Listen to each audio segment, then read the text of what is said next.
Hi guys, and welcome to another episode of That's What We're Teaching.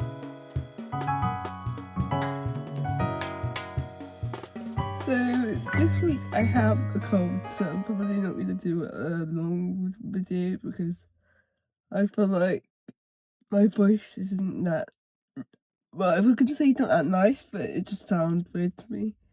And I'm still very nasally and like weird at sounding, and I don't like it, so I'm not going to do a awfully long episode. But I still wanted to have something for you guys. And I was trying to think of what I could talk about this week. One thing that came to mind, I think I spoke about it in January, because I was ill in January. But when I get ill, it's like my whole body changes, and like the way that it works and the way that it functions. And I got ill on Tuesday. It's currently Saturday. I got ill on Tuesday, and Tuesday I was able to like still go to work. I had a hair appointment, I got my hair done, but I could feel that during my hair appointment I was like getting more and more ill, and she was taking longer and longer to do my hair. So I think I was meant to get it cut, and I was like, I'm not getting it cut today, I haven't got the energy to sit, and also because I was ill, my brain wasn't working, so I forgot to take my medication that like stops. Well, it doesn't stop. It slows down my spasms. So because I forgot to take that, and I was ill, and I was tired, and my whole body was just like it wouldn't keep still. I was just like, yeah, we just need to go home. And then the following day, I was like trying not to be over dramatic, but I woke up and I just felt like every bone in my body ached and every muscle was like in slow motion. And I always judge how ill I am or like how ill or injured I am by how I get up and down the staircase. Because normally every morning I run down the staircase, like to the point where my parents were scared for my safety, because I just run down the staircase. It's a lot easier, it's faster, and it's just the way my legs work. I don't know, I've never gone slowly down the staircase, but I was laughing at myself because the morning of Wednesday, I got ready for work still, and I was running a little bit late anyway because I was so tired and slow. And I literally took each step one step at a time, and like did it 1 foot at a time on each step. And by the time I got to the bottom, I was like, "Yep, you're definitely ill."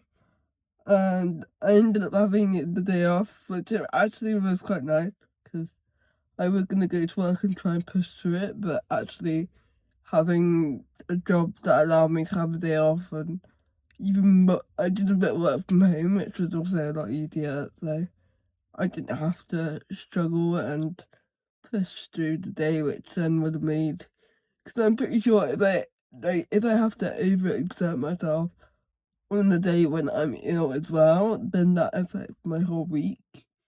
So having a day where I can sit at home and rest, and then get up the next day and like regroup, then it made my whole week, I think, a bit easier.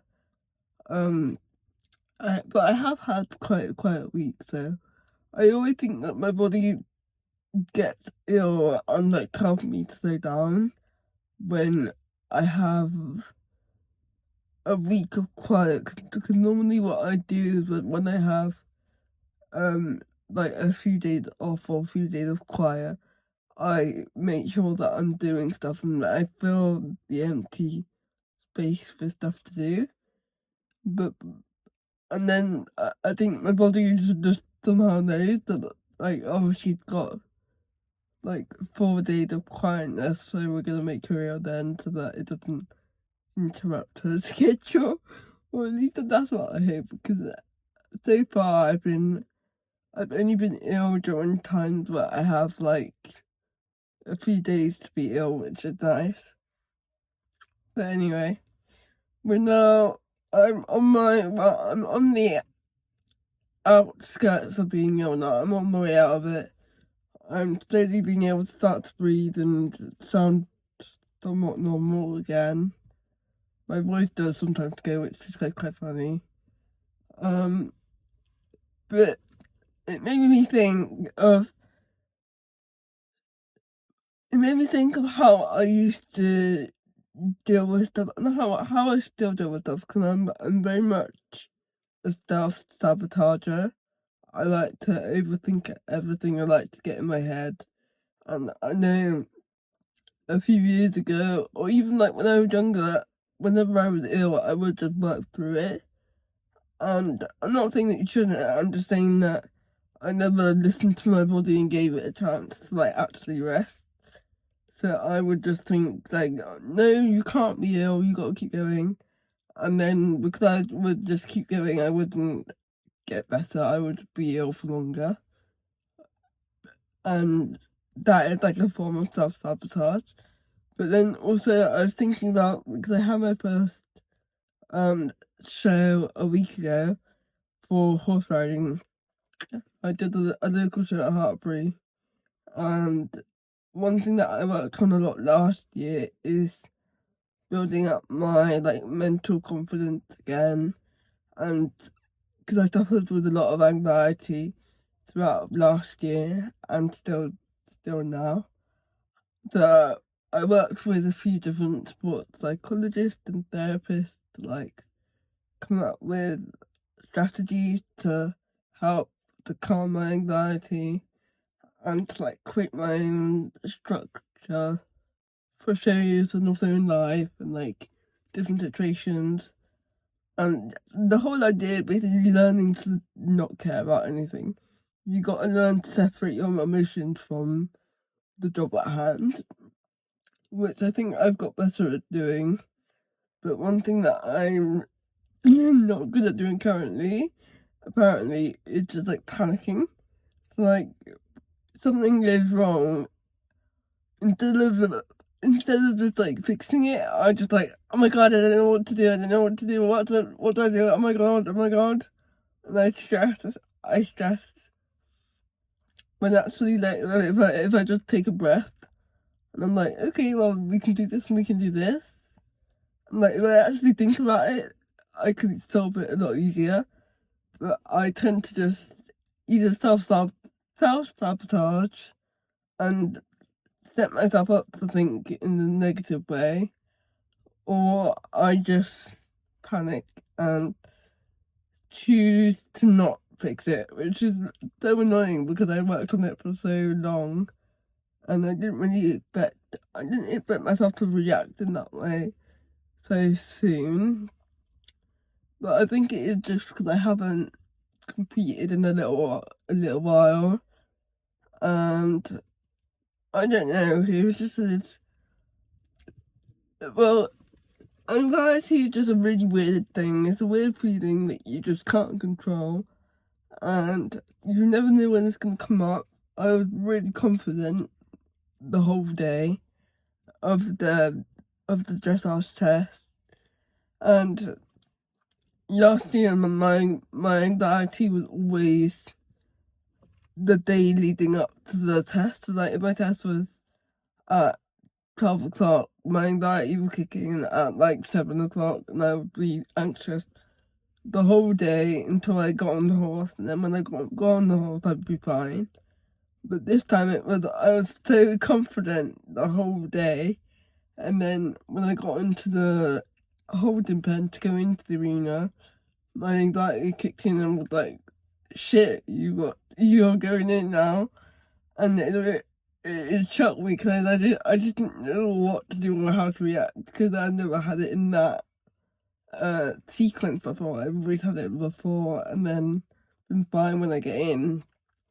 So I think I was also panicked by the feeling of that anxiety being new, and like being, or like just feeling feelings when I'm not meant to be feeling feelings. I just didn't know what to do.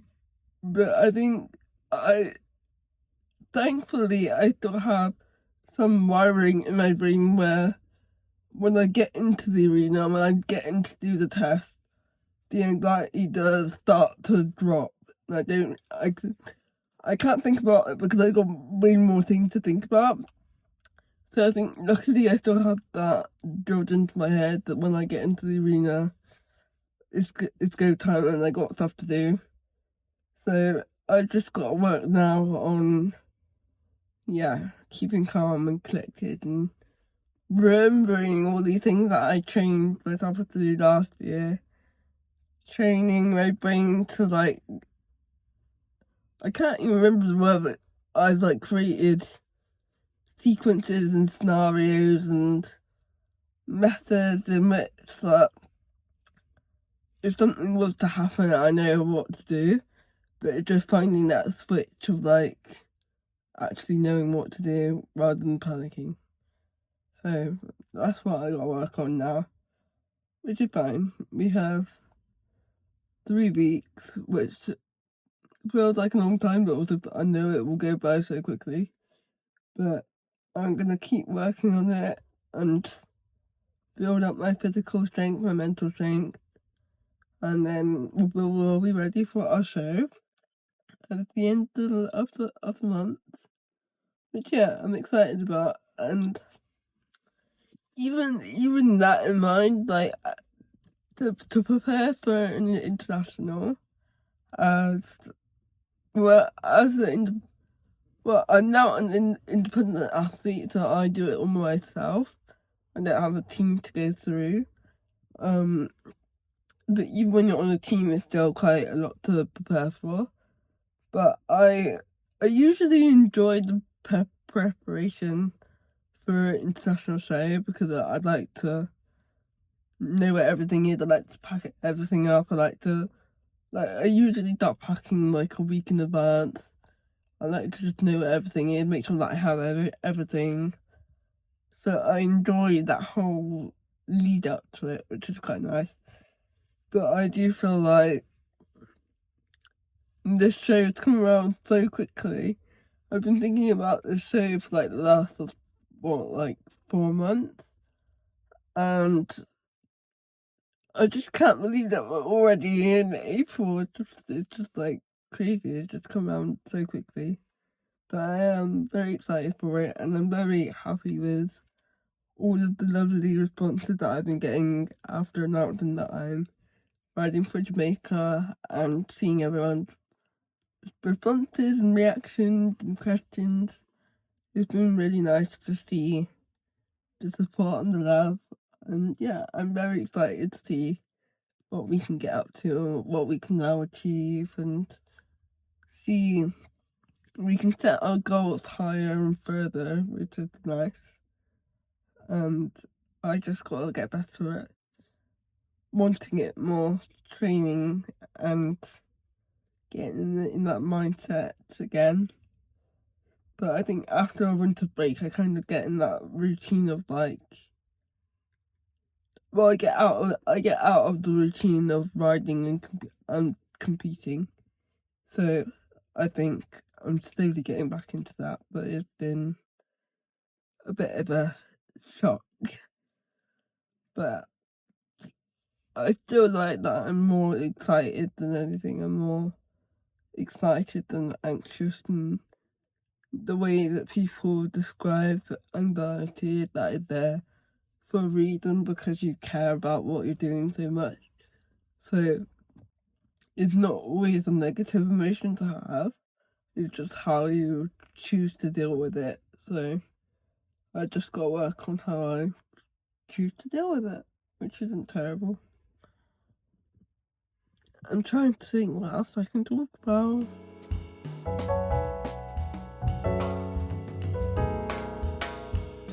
Another thing that I've been trying really hard to work on this week is my TikTok content. And that's solely because, I always post on TikTok, but I generally post a few times a week or like when I have a chance. But I've been trying to post more regularly and post like something every day because I know that with the algorithm that's what does better. And after having a video go viral last week, I was hoping that it would continue with the audience, like showing the audience my content and stuff. And the way it all works is so different to the way that when it works when I first started, because when I started in 2019, the British TikTok was very similar to the American TikTok, in which you were rewarded for your view count on any video, and there wasn't really as many restrictions as to what you can monetize on TikTok. Whereas now, as a British content creator in the UK, there's many limitations on what you can post that is then rewarded or monetized.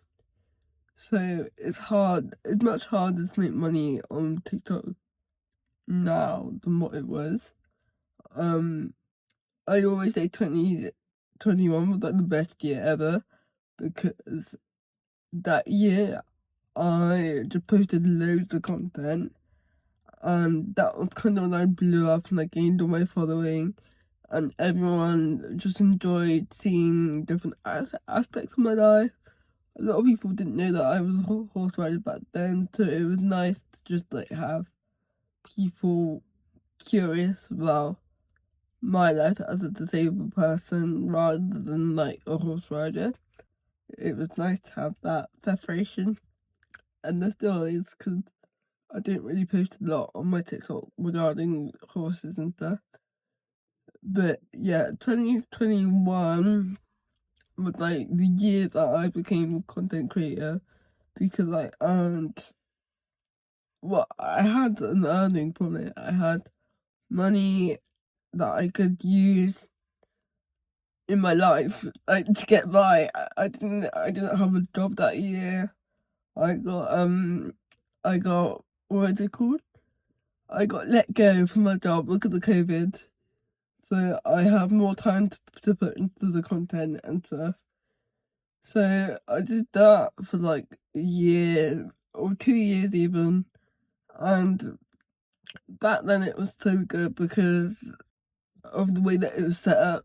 And what's interesting is that I've been watching Moyo, who is a content creator in the UK, and he's currently doing like a kind of series on how to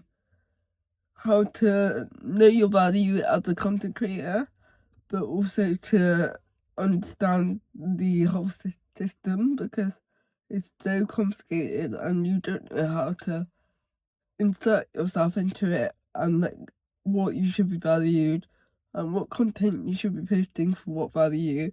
And he kind of broke it all down, and it was just really interesting, because one thing that is very different than what it was before is that right now in the economy and the society that we're in, influencers are more valuable than TV, radio, billboards, any advertising services.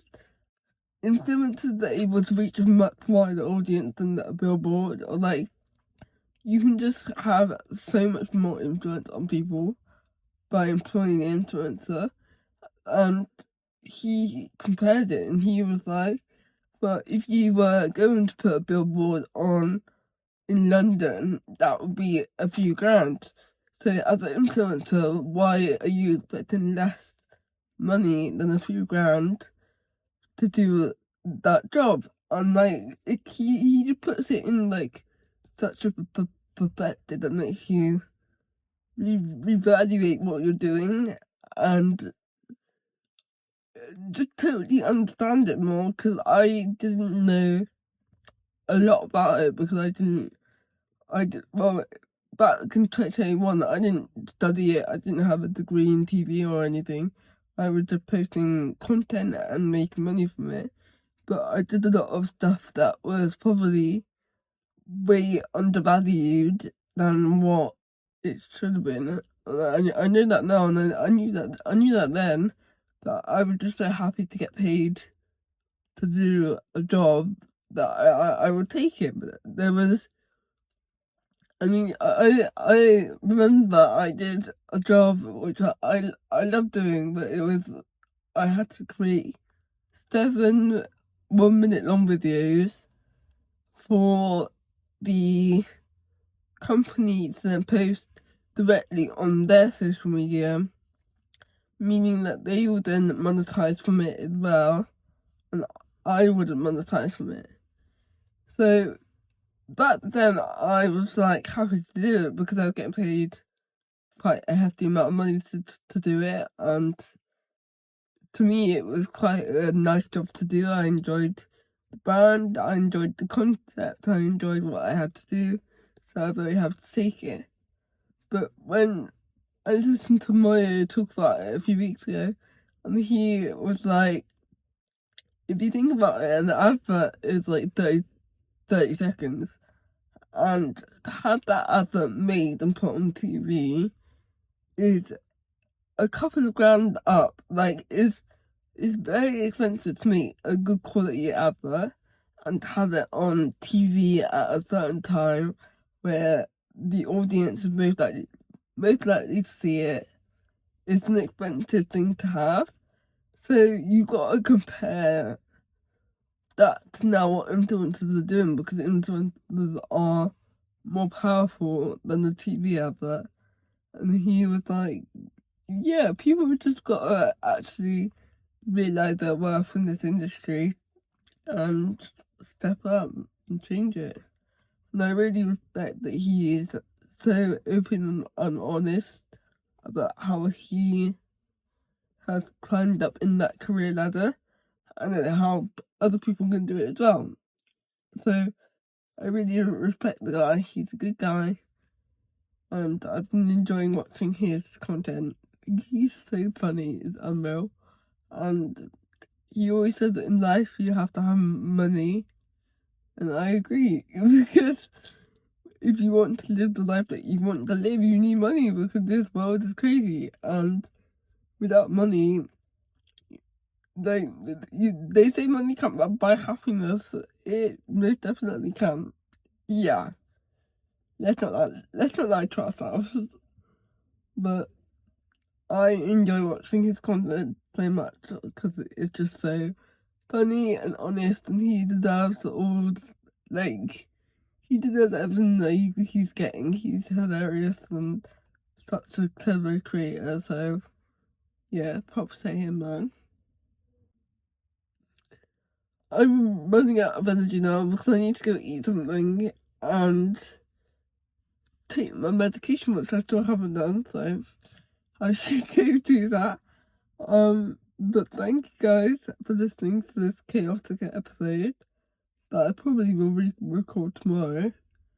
And yeah, I'll see you next week when I'm probably, hopefully, fingers crossed, feeling better, and I'll have my camera working back.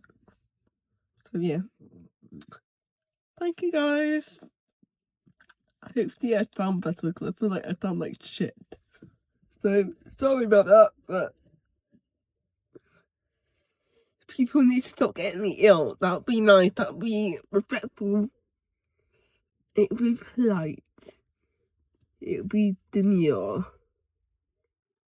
Can I just create a force field around myself so that I don't get ill?